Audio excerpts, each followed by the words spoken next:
લાયા માર્કેટમાં ઘઘું મસાવતી એવી દવા લઈને આવ્યા છે. એક જ નારો, રિઝલ્ટ વિના વાત નહીં. હું હિતેશ આપ સૌનું સ્વાગત કરું છું. રાધે રાધે. આ છે દવા મારેલી મગફળી. તમે જોઈ રહ્યા છો કાળી મકોડા જેવી છે અને ફ્લાવરિંગ પર પુષ્કળ પ્રમાણમાં બેઠેલું છે ને એ જ બીજી બાજુ વાત કરીએ, આ છે દવા મારાની વિનાની મગફળી.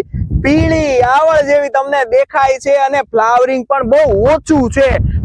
તો વાત કરીએ આપણે આજે, તો આપણે લઈ આવી ગયા છીએ ક્રોપીવા સાયન્સ કંપનીનું વિટો પાવર, જેનું મેઇન કામ છે કે કોઈ પણ પાક હોય એને ગ્રીનરીમાં લાવવાનું અને મૂળિયાનો વિકાસ અને પાવરફુલ છોડ બનાવવાનું. આ પીળી પડતી માંડવીને લીલી છમ બનાવવાનું કામ આ વિટો પાવરે કરેલું છે. વિટો પાવરનું કામ એ છે કે છોડની રોગ પ્રતિકારક શક્તિમાં વધારો કરે છે અને છોડને બનાવે છે લીલોછમ. એના લીધે આવે છે ફ્લાવરિંગ બમ્પર પ્રમાણમાં. તો આપણા નારા સાથે રિઝલ્ટ વિના વાત નહીં. આવા નવા વિડીયો જોવા માટે જોતા રહો અમારી ચેનલને. લાઈક, શેર અને સબસ્ક્રાઇબ કરો. રાધે રાધે.